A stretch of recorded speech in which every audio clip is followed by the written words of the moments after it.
anybody. Look, I've been assaulted by so many dudes. I know it's hard to imagine that a woman like me, that it's even possible, right? Right? Because I know that's what you're going to say. But you know what I've never felt unsafe around? A woman. Never in my life have I ever felt unsafe around a woman. Well, not one that wasn't my mother. But men? I've never felt safe around a man in my life. Try again. There is a very clear reason why these kinds of people shouldn't be taken seriously on the internet. When they are presented with a logical question or a factual rebuttal, their entire defense mechanism is to immediately laugh at it and dismiss it. This is a classic fallacy of deflection, where they substitute a genuine answer with mockery or emotional noise because they know their original premise cannot withstand simple scrutiny. As far as I know, more and more men have stopped helping and prioritizing women who exhibit this kind of hostile entitlement, and that shift in male behavior is a stark reality that they are desperately trying to deny and avoid. My son just fell in the store and hurt himself and he began to cry. He said it hurt really bad. And then out of nowhere a man appeared to give his unsolicited advice. At first I was terrified because nobody asked for it. He told my son to toughen up, that he wasn't in pain and that boys don't cry. What I wanted to do was take that watermelon and shove it inside of his until it came out of his mouth. But I didn't do that. I explained to him that a lot of men don't know how to express their emotions now because they were forced to suppress it at a young age. I also explained to him that toxic masculinity doesn't make you more of a man, but more so of an that everybody but people just kind of tolerate. The sad reality is that some people aren't raising up little boys.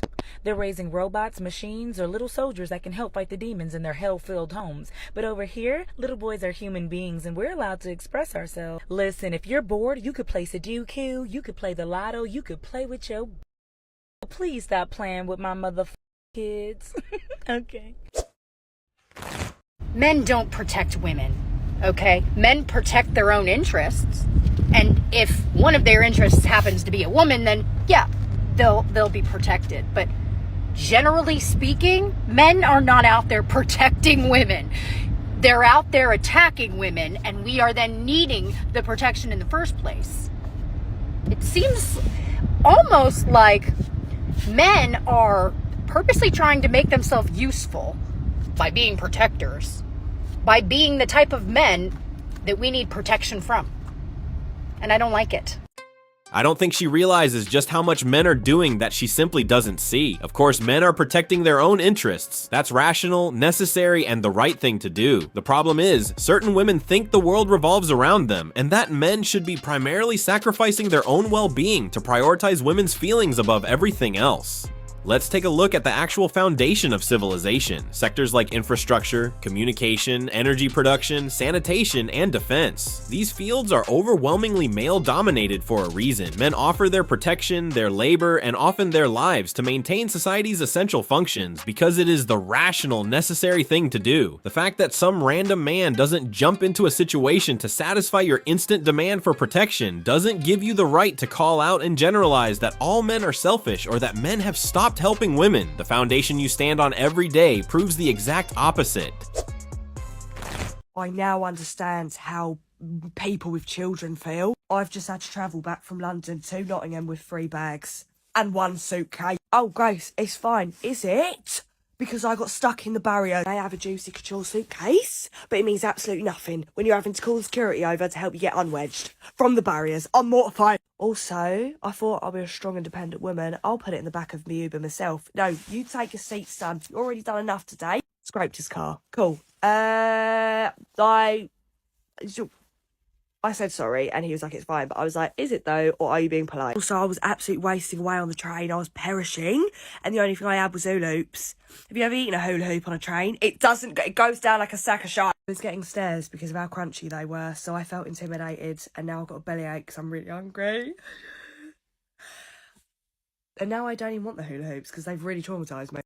Oh, poor woman. It must be so hard being a strong, independent woman carrying 3 bags in 1 suitcase. Someone give her a medal, please. When have you ever seen a man complaining on TikTok documenting how hard his day was? The heavy choices he had to make, the back-breaking physical labor he endured, the existential pressure of being the provider, or the emotional discipline required to solve problems quietly without seeking pity. The reality is, women loudly proclaimed they don't need help. They declared they are strong, beautiful, independent women who don't need men to open doors, change tires, or lift heavy objects for them. But the moment independence becomes inconvenient or physically challenging, the expectations instantly flip back to traditional gender roles. We've said this before and we're saying it again. You can't claim absolute self-sufficiency only when it's easy, and then cry about a lack of male chivalry when the luggage gets heavy.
Don't you just feel proud when you see an independent queen doing everything she can to prove she doesn't need no man? And look, men are finally respecting their wishes. They're stepping back, leaving women alone, and letting them be the boss babe they claim to be. Men now understand that offering unsolicited help is seen as belittling them to their core, and that's immediately labeled as toxic masculinity. So men are simply complying. They're withdrawing their effort and emotional investment, allowing them full autonomy over her struggle. Be careful what you ask for, because modern men are perfectly happy to give you the independence you demanded. You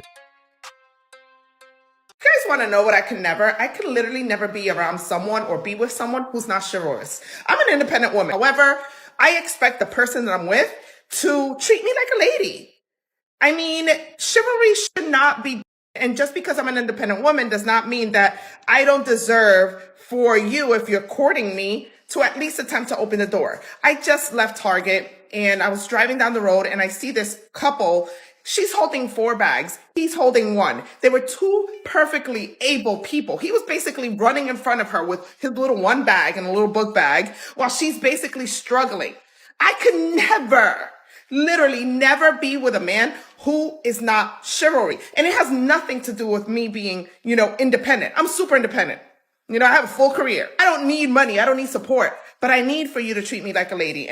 She literally followed that couple for a TikTok video. She had her phone up filming them while driving in her car, purely so she could judge him without even knowing the full story. He doesn't even get the benefit of the doubt. Maybe he has a hand or shoulder injury that prevents him from carrying heavy bags. Or maybe she insisted on carrying them, but fundamentally, everyone should know that their private life is none of our business. They didn't ask to be filmed and dissected by some self-appointed moral guardian on social media. She's not just judging a scenario, she is actively violating their privacy to attack the gender dynamics of their relationship. And honestly, she needs to shut the hell up about being an independent queen, while simultaneously demanding that men step in to provide her traditional comfort and protection. It's hypocrisy.